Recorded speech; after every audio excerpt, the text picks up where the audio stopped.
Okay, so we're gonna go live here and I'm gonna do a quick check. I'm not sure if this is all working on the right channel, so I'll just do a quick look around here just to see, and then I'm gonna hop into it. If it's going live, great. If it's not, then I'll just record the video and upload it later. So let's just take a look here. Let's see if this is working on YouTube.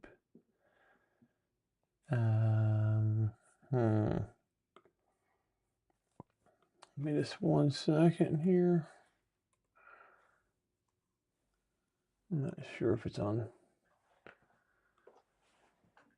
any of this stuff. That is the one problem with Ecamm. Is like, okay, is this actually, I wish it would tell me if these things were working with the various channels.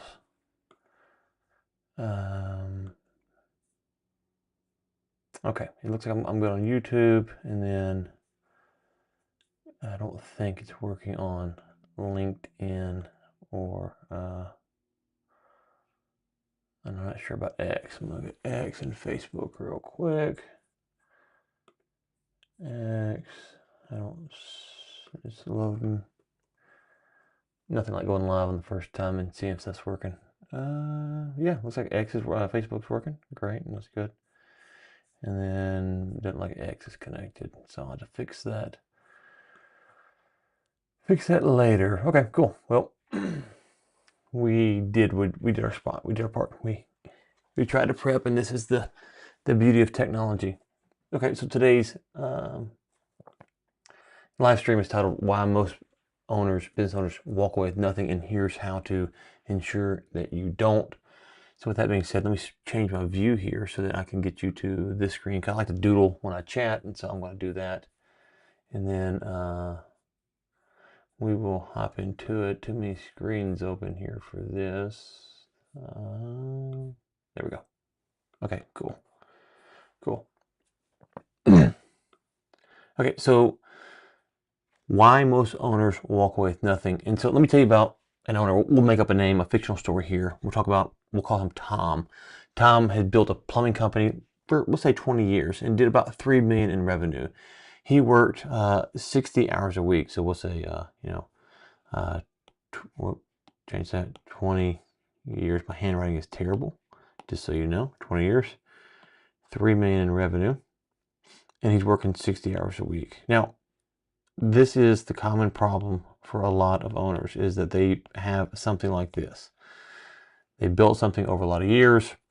It's making good money, but at the end of the day, it's not going to be sellable, at least at the number that they want it to be. So Tom wants to get out. He calls a broker, and the broker asks a few questions, and Tom answers them. The broker gives him a number, and that number is, we'll say, 1.2 million, maybe even less. And Tom's shocked because he thinks his business is worth $5, maybe $6 million. The problem is that Tom is the business. Every major client knows this. They know Tom. Every big decision goes through Tom. For Tom, every problem lands on his desk. No buyer wants to pay top dollar for that. Now, maybe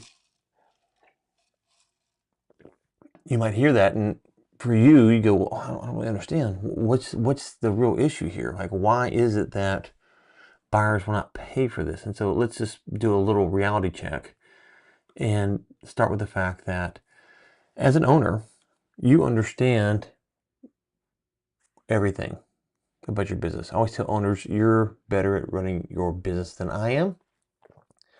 But when it comes to this arena, this is what I do. And so I know more about this than you know about your business. So a buyer, take that conversation and say, okay, the buyer, unless they are a strategic or someone in the space, a competitor, a strategic private equity group maybe, or someone who works for a plumbing company, someone like that, like they unless they understand it, they're not going to understand all of the nuances and risk about your industry or your business. And so they're going to have some reservations about paying top dollar for a business to where you, when you go away, you are the business. So that's a lot of times you'll hear people say, well, owners expect too much money. And that's true. A lot of owners expect too much money. The issue is that if they were to build out the things that would help them, they would probably make more revenue, better margins, and then get the valuation that they want. And so it's one of those things that it sounds counterintuitive. It's just like, well, tell owners to expect the right number. Okay, great. You can do that. Tom, in this case, we made up here on the fly. Instead of getting, 5 or 6 million, you're getting 1.2. Expect that, Tom. Well, Tom's not probably going to go for that. I think it's better to tell Tom, okay, hey, if you want 5 million, here are the things that you need to do. And the biggest lever for most owners, not all, but for most, is to remove themselves from the business. Because by doing that, when you remove yourself, you have to put other things in place if the company is going to be successful. So think about it like this. If you have a restaurant, right, and you are the chef, and you're the person who's making all the meals, and if you step away and stop making meals, what happens? There's no meals to be made. And so to grow the restaurant business, one of the things that you would consider doing is replacing yourself as the chef. So someone else can cook the food, and you can go out and do the things that you do. And if you don't do that, then all of a sudden, if you're sick a day, or if you get, in a car wreck or something like that, then there's no food to be made. And so by removing yourself from your business, whether it's plumbing, a restaurant, whatever it might be, then all of a sudden you find yourself in a spot where you go, I have to maybe increase the revenue to remove myself. I need to fix the margins to remove myself. I can't afford to hire someone. So it makes you think about a lot of things, and I have to have systems in place to run this if I'm not there, if every major decision is not coming through me.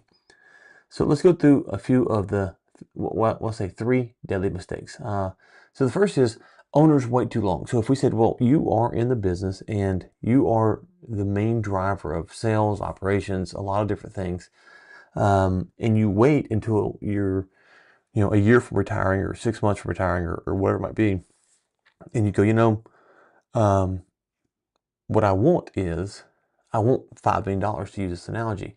The business is worth 1.2. Well, you can't, unless you have some magic rabbit up your sleeve in your hat, you can't pull levers to make your business go from 1.2 valuation to 5 valuation overnight. It's going to take time. And so starting the process sooner rather than later is what you have to do. And so what I tell owners is there's really 2 types of businesses, right? There's the lifestyle business, which if you're going to do that, then understand investments, real estate, stocks, whatever it is, and how to make sure that when you want to hang it up, you can cash those out or live off of those dividends or whatever your strategy is there, so that when you're done, you can just close the doors and move on. You're not going to sell this thing. That's fine. That is a viable strategy. It's just what a lot of owners think is they think that they're building something that they can sell, and then they go to sell it, and they need $4, $5, $6, maybe $7 million to retire for whatever reason. And because you might be here, they go, that's a lot of money. Yeah, well, it is for some, and for some it's not. Let's say you need $6 million to retire. You want to pay your house off. You want to travel the world. You want to do these things, right? Well, if you wait until you're 65 to build the business that's worth $6 million, it might take 2, 3, 4 years to do that, depending on where you're at. And so by starting sooner today, if you say, my plan to retire is I do have a 401k, I do have a Roth or whatever it is, I have some real estate, but my real plan is to sell this thing. Well, the sooner you start the process of trying to get it ready to be sold, the more you will enjoy the business, the less likely you are to actually sell it because you're making money and you're not working as hard. And that's something that gets missed in this process. But when the time comes, either that you're burnout or you're just older in life and you're ready to retire, or maybe someone gets sick or you get sick in your family and you just want to get rid of it, it is worth what you wanted it to be worth. So start sooner. Don't wait too long, so that when you call that M&A advisor or that broker and you say, you know what, I'm ready to sell. I talked to you, 3 years ago, 5 years ago, you said to do these things. I've done those things and exceeded those things. So it should be worth what we talked about. One misconception, it seems, in this space is that there's a lot of buyers coming to the market, and it does drive up multiples and valuations some, but not like in the housing market. So if you think back to COVID in 2020, what did you see? You saw prices go, house valuations go through the roof, right? So we sold our house in 2021, and we sold it for way more than we'd paid for it, and way more than it had appreciated over the time that we'd had it. But we caught the wave. Well, in business, that's not really going to happen for most companies. There are some things you might read in the news, but for your business, just understand the likelihood that that's going to happen is very, very small. And back during COVID, if you think about it, the people that were spending that money weren't really institutional investors. It wasn't the big money, right? It was people trying to buy a home for whatever reason. They're leaving California, moving to Texas, or whatever it might be. But they weren't buying the home with the idea that it's going to cash flow for them, and then take that cash flow and get an ROI on what they paid for it. And if they did, they weren't very smart investors. They probably had to sell the house for a loss or whatever. In your business, they're looking at it going, okay, I'm going to pay you $6 million. How do I make that money back? And how do I make that money back as fast as possible, as safely as possible? So you're building something that the buyer looks at and goes, yes, I can make back the $6 million comfortably with this. So that's first thing. So don't wait too long. If you wait too long, then you're going to find yourself, odds are, and after speaking to 350 owners, it's over 350, I don't know the exact number, but over 350 owners, I can tell you that many overvalue their company and they wait too long. And I said that, and go to I'm mumbling now. Go to the second thing, get some water. And I've alluded to it already. Overvaluing, right? So they wait too long and they've overvalued. And so you have kind of a deadly problem here where you've waited too long because you thought it was worth more than it was. You've waited too long because you thought it was worth more than it was. If you look at this and you say, well, how do I understand what the value of it is right now? And how do I get it to the value that I need to get it to? Well, a few things. One, you can talk to several advisors or brokers and they can give you kind of a range of valuation it is now. You can see what companies in your industry are trading for. And this is a mistake that some owners make. They will talk to their buddy and their buddy will say, let's go back to the iPad here. They'll talk to their buddy and their buddy will say, whoop, wrong thing. Yeah, I just sold my company. You know, they're playing golf and, you know, they know each other. So the buddy might say, you know, the buddy, we'll say there's our guy's Bob and this guy's Tom, right? So Bob has, you know, 20 to 25 employees and, you know, Tom has, you know, 25 to 30. So just a little bit bigger. You know, Bob knows that Tom's company is a little bit bigger. And Tom, as they're playing golf, he brags to Bob and says, you know, I sold my company for, you know, $8 million. So he sold for 8. And so Bob goes, okay, he's a little bit bigger, so I'm going to sell mine for 6. Right? So just to, you know, in Bob's head. But what Bob doesn't know about Tom is that Tom didn't really work in the business that much, right? So he had removed himself. He had SOPs. He had a good marketing plan and sales plan.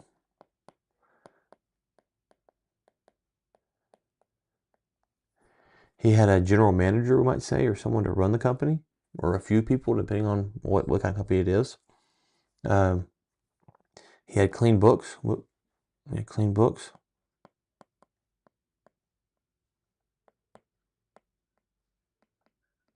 He wasn't running the cash of the business, so no cash in the business. All the cash. I'm sorry. When I say this, I mean he was reporting the cash in the business, so he wasn't taking it out personally. I said that backwards. You know, his P&Ls. When I say clean books, what I mean by this is, sure, his computer that he used for work and personal, no one cares about that. But, you know, vacations and all these meals and, you know, all the stuff that you might see owners do. Now, he wasn't doing that. He was minimizing that. And so the difference isn't 8 to 6. The difference is, you know, 8 to 1.5, as we said, kind of our analogy, or 1.3, whatever it was. And you could be looking at this going, well, I don't understand how. Well, there's a lot of things that go into this. It also could be that, you know, his margins were better, right? He had good margins. He had good contracts. He may have recurring revenue. There's a lot of things that go in to getting him this $8 million versus Bob, who's got the 1.5. And so these are things that you have to understand. And so if we look at Tom's company here, Tom did something to where he built it out, and he built out a business that, he understood, don't wait too long to sell. If I don't wait too long to sell, wait too long to sell, let me unpack that. In your mind, unless you're going to sell to an employee, you've identified that employee, and you've got it, or a family member, and you've got that plan mapped out, you need to understand that, 6 months, probably as fast as is it going to happen, 9 months more likely, maybe 12. So this is let's just say a year, just to make the math easy. It's a year process to sell your business. So before you sell, you got to prepare to sell, right? So if you said today on February 6th, I'm going to sell my company this year, you can probably get done by the end of this year if you use a good broker. But just mentally, we're going to push this out, say next year. Well, what can happen is that during this process of the next 6 to 8 months, if your revenue starts to drop, if things start to fall apart, the buyer might back out. They might drop the valuation. A lot of things can happen. What's unlikely to happen is that you're going to have an event that's going to raise the valuation so much that the buyers can come back to you and say, well, man, instead of this 1.5, we're going to pay you 6 now. That's probably not going to happen.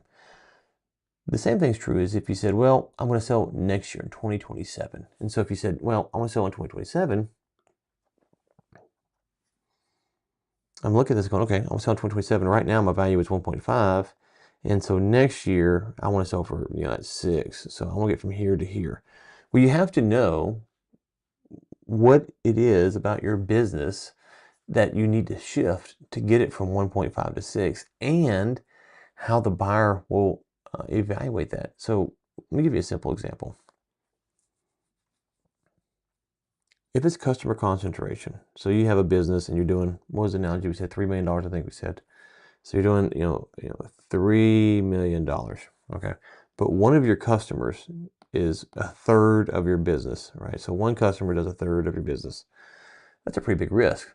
It's a pretty big risk. A lot of buyers might look at this and go, ugh, we'll buy it, but there's going to be some earn out, some more owner financing. We're going to, instead of paying,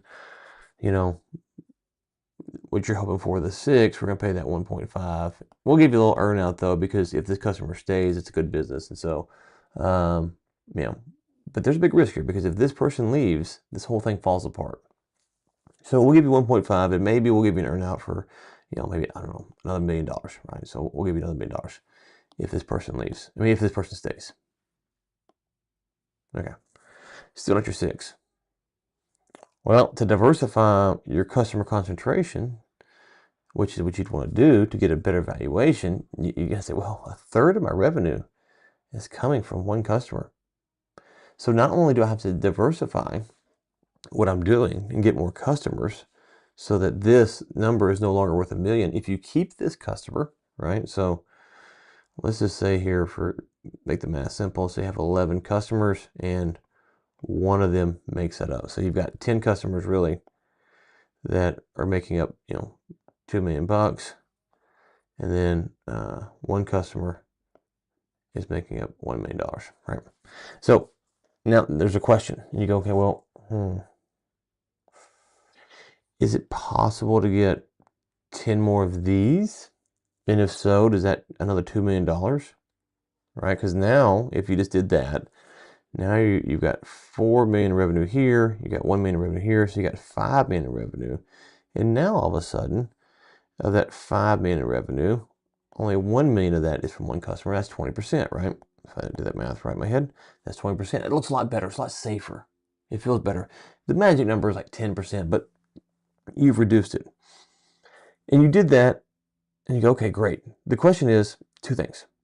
One, how long is it going to take to get these customers, right? So how long is it going to take you, if you started today, to get, 10 more customers to do $2 million? Is that a 3-month process? Is that a year-long process? I don't know that answer. You might know. So how long is it going to take to do that? Then, is there depending on the type of service that you're offering,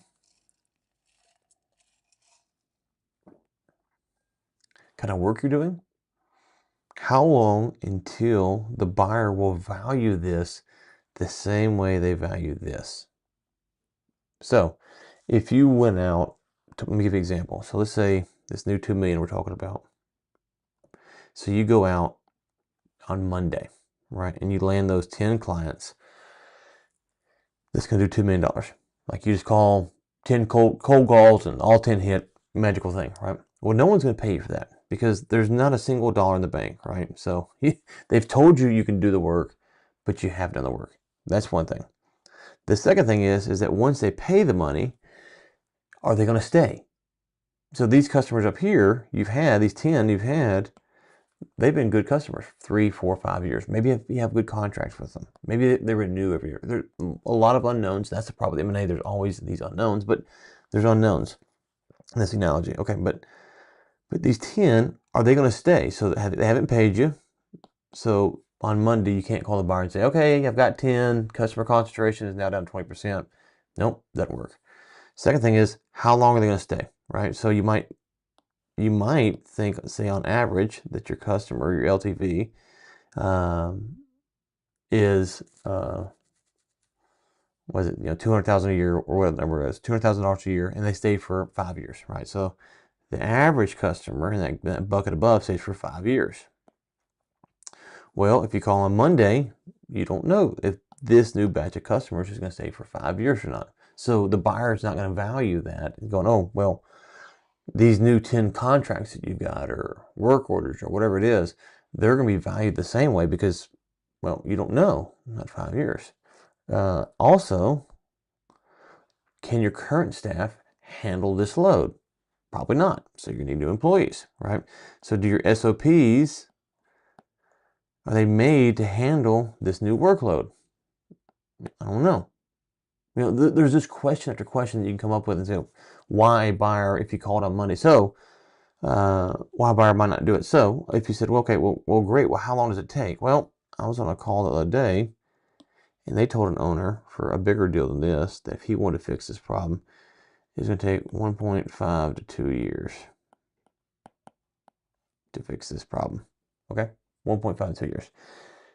I said to the client, well, how long does it take for you to get, to hit these numbers, kind of like we're doing here? How long would it take for you to hit that? And he said, well, probably 1.5 years. Okay. So now all of a sudden you're talking about a 3-year minimum to fix this problem. 3-year minimum to fix this problem. But when you fix this problem, now all of a sudden, instead of getting that 1.5 valuation, you might get that 6, or you might get that 8. I don't know.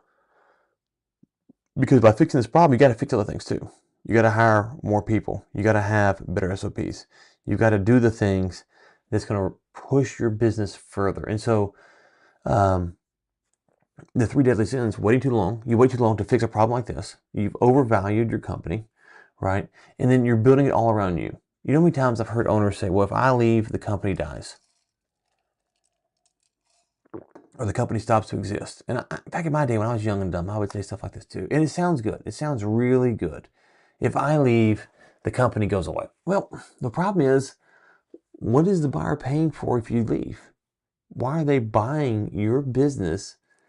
And you've told them if you leave, the company goes away. You see how that works? I really love sports, and I think that more owners should at least have a mentality of sports because it would help them see things more clearly. Imagine for just a second if the coach of a team said, if I leave, this team will cease to exist. Not whether the team will be good or bad. That's a different question.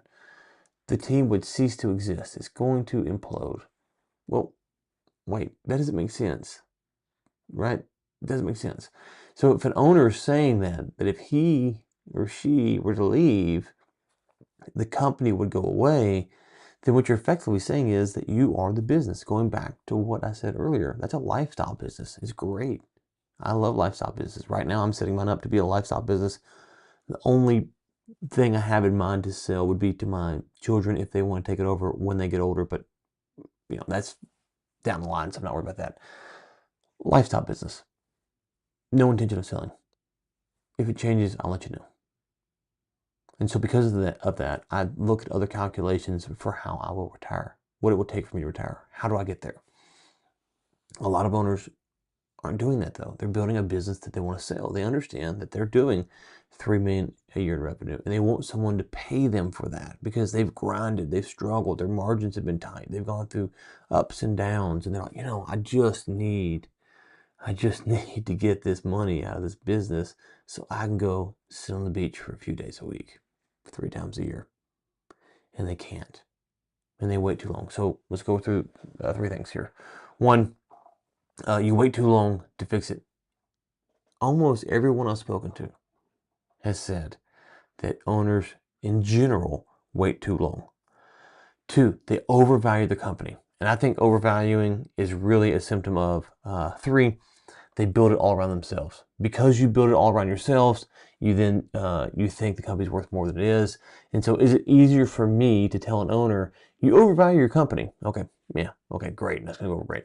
Or is it easier for me to tell an owner, let's remove you from the business? Because if we remove you from the business, all of a sudden your multiple is going to go up. All of a sudden people are going to pay more because you're going to have to do different things. And by doing those different things, you're going to have to put in SOPs, hire key people, grow the revenue, lower the customer concentration, all these things. You're going to have to do these things because you're no longer there and every major decision is not going through you. Now, it doesn't mean for most owners that they can do this and then sit on the beach 52 weeks a year. It doesn't mean that. But it does mean their stress goes down, their headaches go down, they can enjoy their business more. And again, it actually is counterintuitive because it puts owners in a position to where they probably don't want to sell nearly as soon. But when they have to, or they need to, or they want to, they're in a position and to sell for what it's worth. So what do buyers pay for? Let's go through that. The best advice I can give to owners is to understand that buyers have things in mind, that the buyer is your final customer, right? That's probably the better way to say it. The buyer is your final customer. I'm gonna clear my board here while I talk about this. We spend a lot of time on marketing, positioning, understanding our ICP, our ideal customer profile. We spend a lot of time on all that stuff, but we don't think about the buyer. And that's the biggest mistake we can make if we're going to build a business that's going to be sellable. We don't think about the buyer. The buyer is your last customer. And if we're being honest, they're the customer who's going to pay you the most. They're the customer who's going to change you and possibly your family's financial situation for at least your generation. If you do it right, maybe 2. If you go crazy, maybe 3, right? They're going to change it. So that is the customer that you need to have in mind. And so you hear a lot about, well, scale and do this stuff and all that stuff. I'm not opposed to scaling. Scaling is needed at times and at times is overplayed. Steady growth is probably what most companies need, but sometimes scaling. One thing about scaling, I think about going from like 1 million to 5 or 5 to 10 or something like that. Growth is like 1 to 1.2 or 1.2 to 1.5, something like that. A growth. You might dip down to 1.4, but you're growing. Like so, scaling I think of as kind of like you're trying to do something like this. Whereas growth, you're trying to do something that's probably a little bit more exaggerated than I wanted, but you're kind of slow and steady, right? Okay, so what are buyers looking for? Let's talk about that. What are buyers looking for? So there's a handful of things, and let's just start with probably one of the bigger frustrating things for owners, but it's true. Start with the books, right? Books. The cleaner the books are, the easier it is for the buyer to verify all the things that you're saying about the business, right? So messy books cause questions. Messy books cause questions.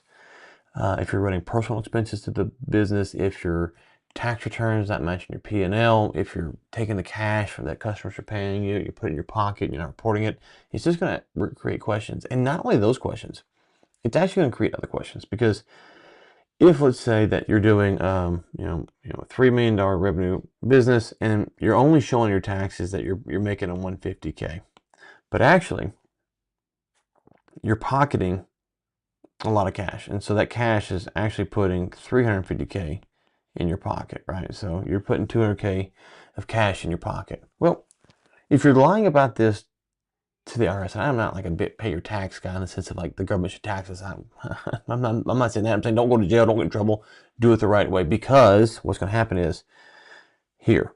Rewrite that 5. That's bugging me. I got to work on my writing. Okay. So you've been paying a tax basis on 150K instead of 350K. But when you go to sell, what happens is this buyer, is going to pay you a multiple. And that multiple they might pay is going to be based upon in this case, probably your SDE, your seller's discretionary earnings. Okay, not the 350K, but you're going to want to fight hard for this 350K. Well, you got to prove that. And how do you prove that? If it's an SBA deal, your taxes are going to be in play here. So now all of a sudden the IRS comes back into play because your taxes are showing this. They're not showing this. So you're going to file an amended tax return saying that you underpaid, right? And so what's going to happen is you're going to offer based upon that. And you saved a little bit of money on taxes, but if you claim this, you would have gotten a better offer, a stronger offer. The SBA in this case would have said, oh, well, this bank can support a better note depending on the SBA bank. But how much better? But they'll say it because the owner is actually netting 350, not 150. Okay, so clean books. You got to have that. Good margins. So the next is margins. Now, historically speaking,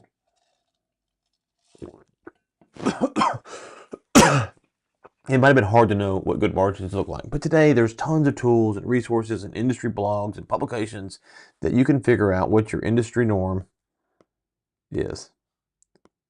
Right? So you can figure out what your industry norm is. That's easy. You can do that. You can figure that out. So for this example, let's say your industry norm is 20%. Just to use my writing is just atrocious. 20%. Okay. So, if a buyer's coming, they might expect to see someone doing 15%. They might expect to see someone 25% on the high end, but 20%, kind of that range is what they're going to be looking for. So where do you fall at? So that's question one.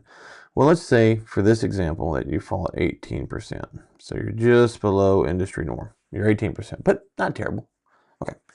So now you're going to figure out, why are you at 18%? Can you improve it? Now, I'll come back in a second. So I'll just put this in, I'll forget 35%. I'll come back to that in a second.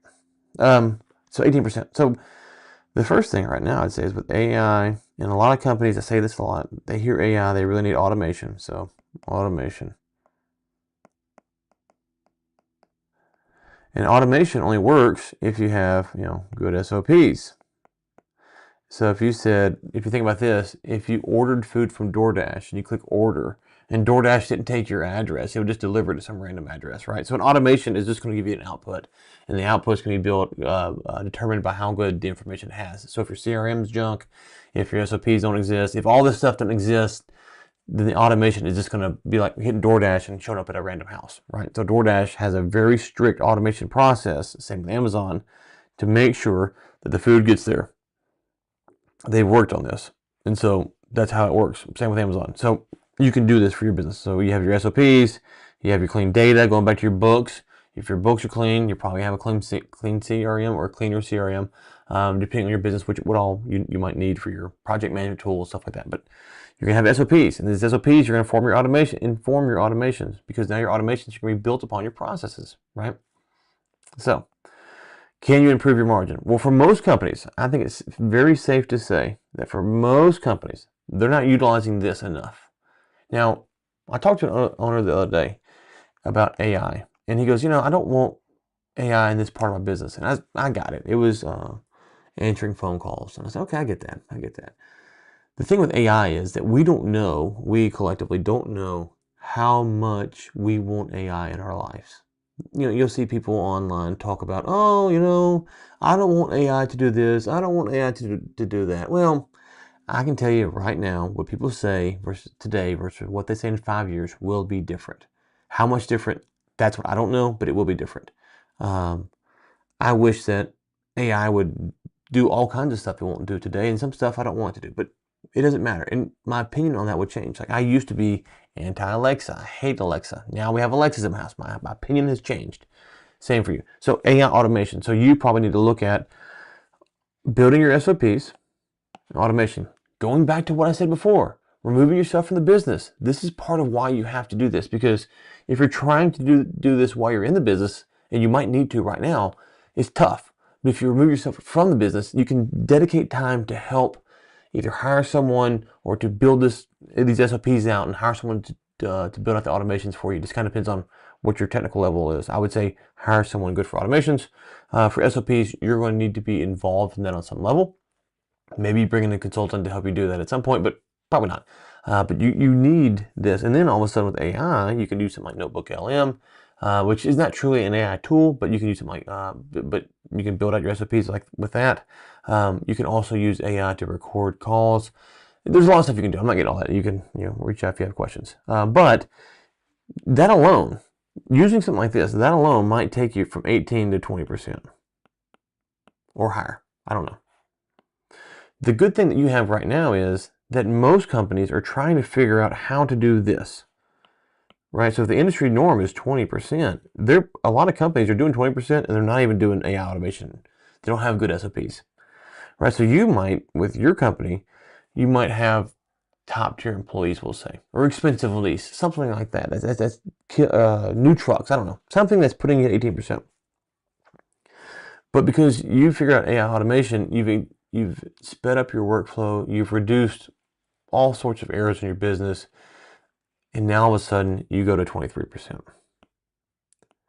Because there's a lot of companies in that industry norm average that are doing 20% that aren't using this. So you might go past them.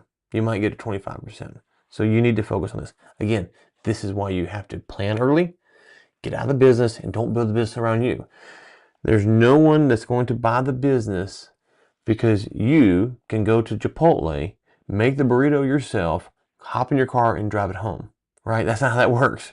No one cares that you can do that. Anyone can do that. Great. What they're going to care is that you built a tool that you can hit order and all of a sudden the Chipotle burrito shows up at your house. You see the difference? That's really valuable. So when you build out your SOPs and your automations, all of a sudden what's happening is people are paying for that. Because it doesn't matter who's behind the SOP, you can evaluate your employees based upon that. The automation is going to run with Make or N8N or something like that, regardless of who's behind it. And so this is how big companies think. Think about McDonald's. McDonald's, at your local McDonald's, they're not going out to Harvard and saying, hey, come work at McDonald's. They can hire anyone because they've perfected processes like this. And so in your business, how can you work on this? It might get you 23%. Now I mentioned the 35%. Let's come back to that. So let's say that right now the industry norm is 20%. We said, right? That's terrible. 20%. But you're doing 35%. This might be a thing that's going to cause a lot of questions. In fact, I know it is. Buyers are going to say, well, if the industry average is 20% margin, how are you doing 35%? What are you doing? Like, what makes you special? Now, it could be that you're doing stuff like this, like you're really advanced, right? But if you're cooking the books and if you're doing stuff that's kind of nefarious to make it look like you're making 35%, you're doing 20. So an example might be is that you're classifying people as 1099s and paying them that way when really they need to be W-2s.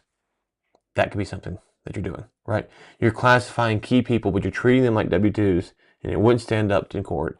And all of a sudden, you're treating them like W-2s, but you're paying them like 1099s, right? It wouldn't stand up in court. So you would lose that designation. So really, you don't have 35% margins at all. So if you have 35%, it's way above industry norm. Make sure that it is defensible because people are going to want to understand why. Because it sounds great, but it sounds really risky. It sounds risky because you've figured out something that no one else has figured out. And that's true sometimes. That happens. But it could be that you're not playing the game by the rules, and all of a sudden, when they go to buy it, it's going to cost them a bunch of money. So going back to the tax thing here, the same thing is true here. If you're playing this 1099 W-2 game, make sure you have a good attorney. Make sure you're reviewing stuff. Make sure that that's on the up and up, because those savings, they will save you in 2020. What are we, 6 now? Sorry. Okay, 2026. There we go. 2026. Okay, they'll save you 2026 and 27, and maybe 28. But in 29, when you're ready to sell, it might cost you everything, right? That's how that works. Okay. Clean books, good margins, steady growth. We talked about growth a minute ago. SOPs, I'm going to talk about this in a little bit. SOPs, one thing I work with clients on a lot is SOPs, because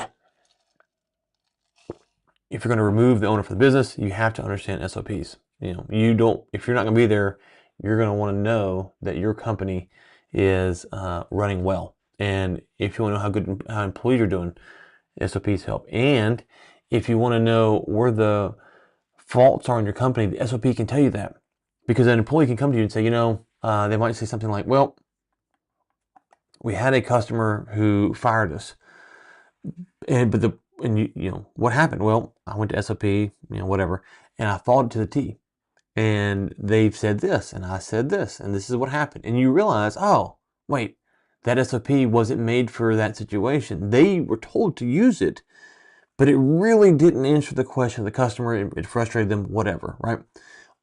Also, the same thing can happen, but in reverse order. Employee comes to you, someone fired us. What happened?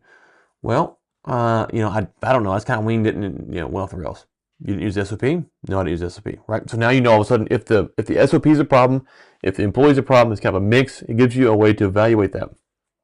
Right now, a lot of what we do as owners is we don't really know the problem because we don't have SOPs. So you need SOPs, training manuals, stuff like that, clear workflows so that people know what's going on. Beyond that, you're going to need managers, maybe end manager, multiple managers, depending on your company.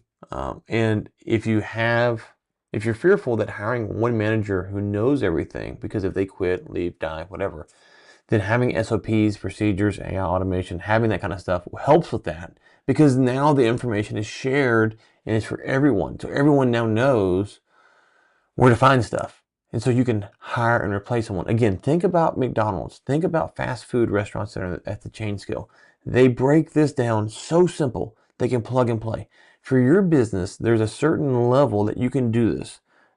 How far you can push it, it's up to each business and the industry and what's going on. But trust me when I say you can do this more than you think you can. The problem is, from a lot of owners, is they're too afraid to give over control. They want to be the face of the business, and I understand that. I really do.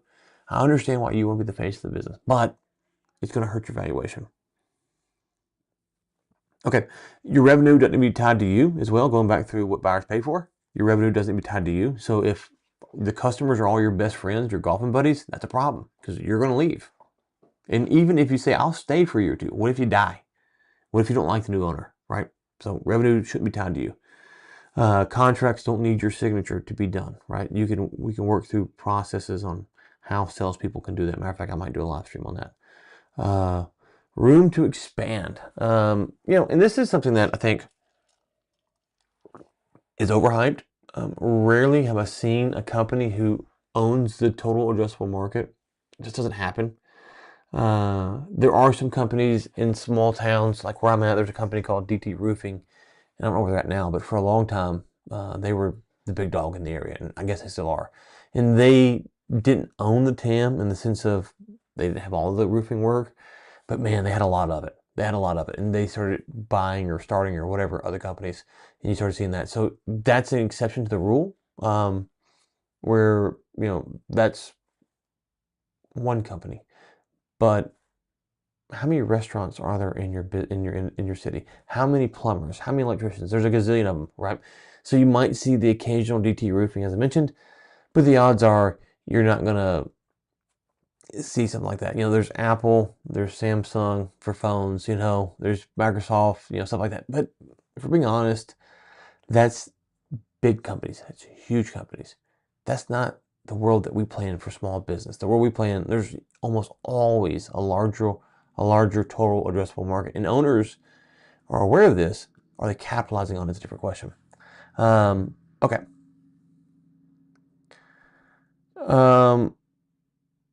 So what matters most? What matters most? And so I think I've already said this, but I'll say it again. Removing yourself from the business. I think, honestly, it cures so much. It cures a lot of things. Because to do that, you don't want to have messy books and you're not in there every day, right? You don't want to have messy books. You don't want to have people negotiating contracts blindly. You don't want to have hiring and firing at the whim. You don't want to have all this stuff if you're not the person doing it. If you're doing it, you might be like, okay, whatever, I'll kind of wing it. But the less that you do day to day in the business, the more you will enjoy the business. Clean my board off here. The more you will enjoy the business, but the safer it's going to make the business for a buyer. And so you have to deal with that all of a sudden, Tom is the face of the organization and everyone knows him. All the customers love him. All the employees love him. Some customers know his name and the employees see him time to time. And you hear that, you might go, oh, well, I want to be in my employee's life. Well, if you remove yourself from the business, you can be involved in different ways. But what you don't want to do is you get sick, you're ready to sell, and all of a sudden, there's a problem. So you want to document everything, every process, every system, every workflow. If it's in your head, write it down and start that process right now. Build a real team, hire managers, let them make decisions. You don't have to be the hero. Think of yourself as the coach. You're the coach of the team. Going back to what I said at the beginning of this thing, right?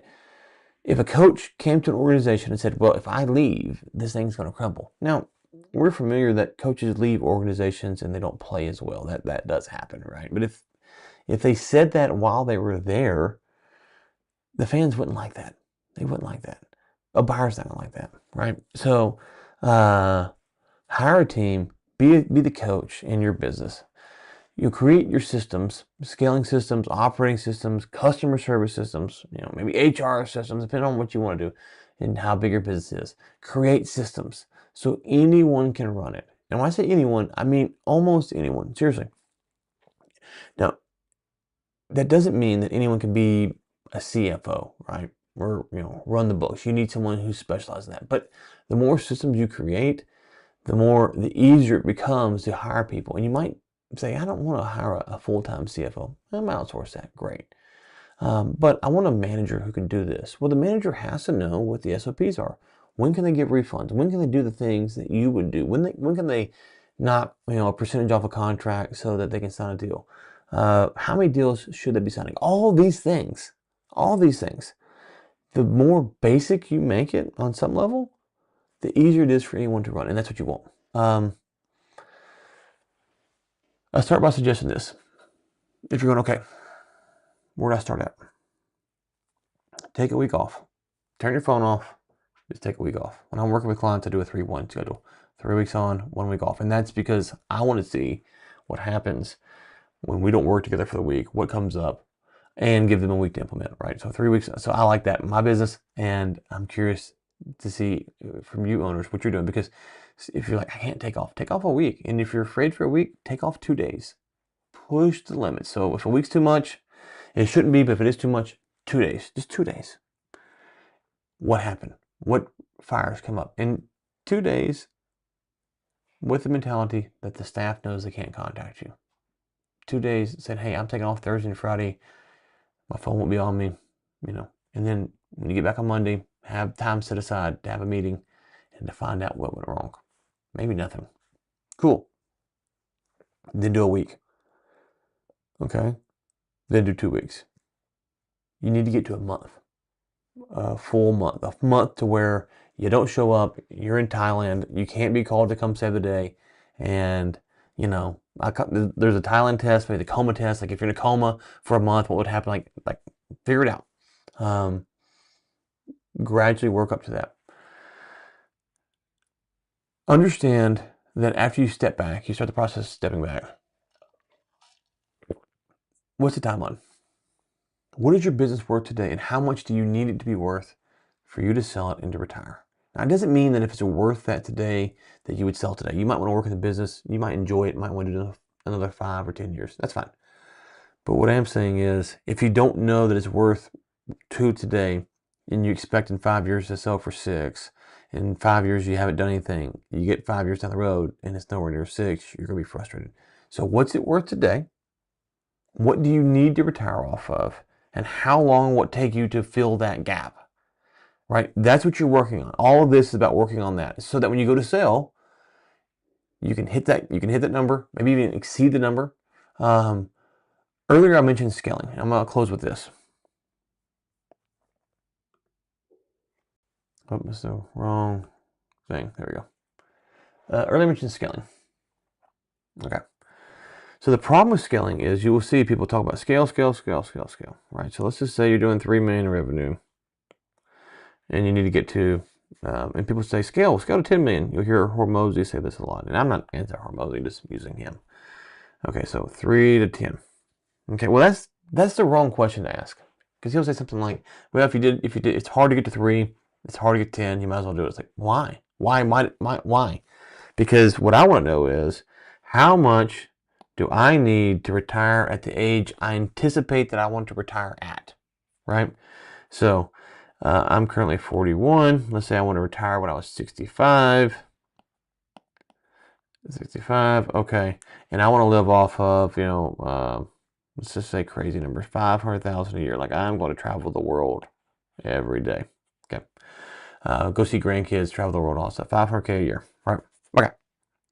Now, and then I say, well, we're going to base this off of average life expectancy. So I live to be like 80 years old. So I got 15 years. So $500,000 a year is a lot. So there's 2 questions, right? So how much can I save, and do I need to be saving now?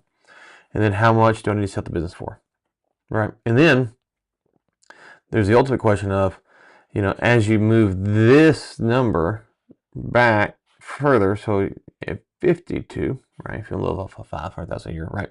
The number changes, right? So to sell my business, just because I'm not doing this math in my head, I'm a dummy. But to sell my business, I need to sell it for, let's say, 20 million bucks. 20 million bucks. Okay. Today it's worth, what I say? Today we'll say it's worth 4 million bucks.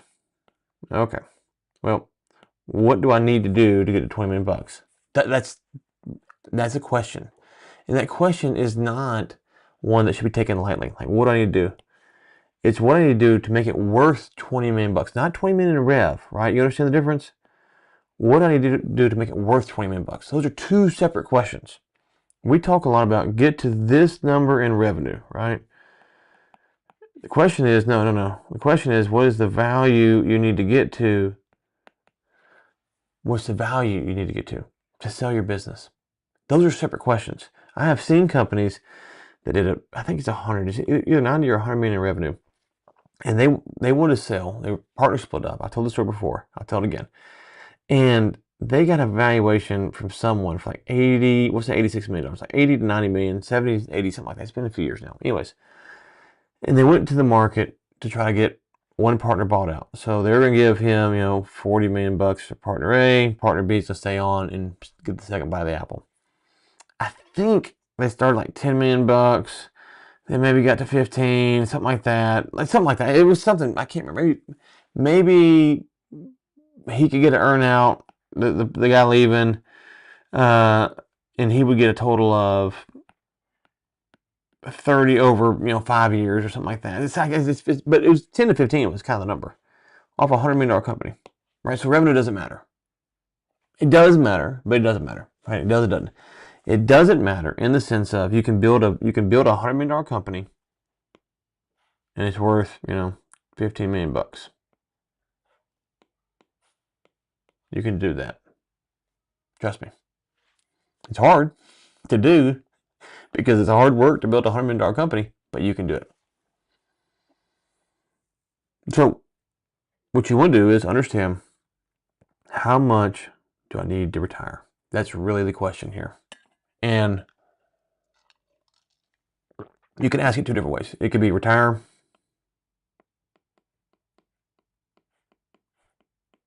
or to exit.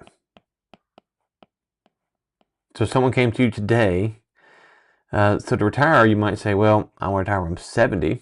I want to work a long time. Great, good for you. And I want to sell this thing for, $3 million when I retire. Cool. But if someone came today, I want to sell it for 6 because I don't really want to retire. But if you want me to go home, I'll walk out the door for 6. I need to make more money for, to live off of. Cool. Okay.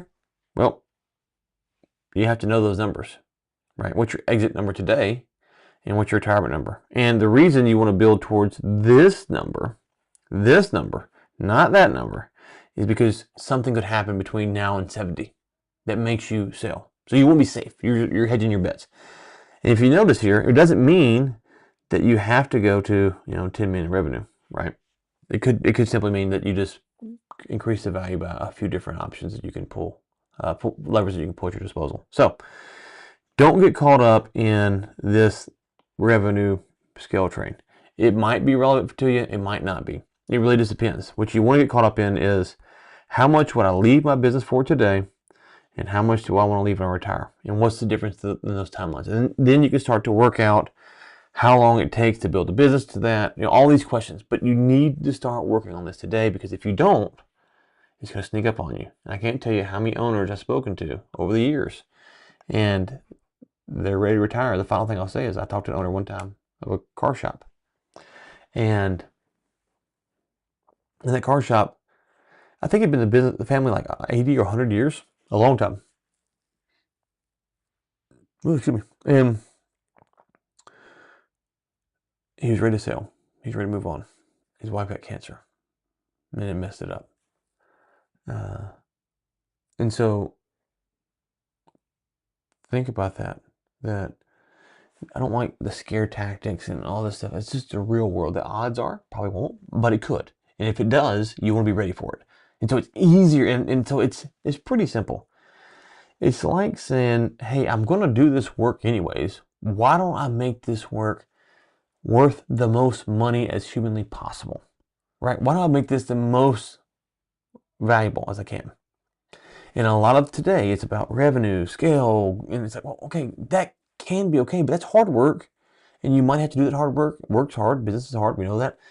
But are we making it too hard on ourselves? Because for a lot of owners, just scaling to 10 million to 20 million, that's cool, but if you don't think about the end goal, you can work really hard and find yourself at a $100 million company, and it's not worth hardly anything. So, okay, I will link to everything below if you want to go a little further. Let me know. If you're an owner, got questions, oh, I see Matthew there. Thanks, brother. I don't even know. I don't even see how this works. The comments. Okay, cool. Thanks, Matt, for hopping in. I appreciate it. Anyways, so I'm going to do some more live streams. If you got any questions, any topics you want me to cover, let me know, and we'll talk soon.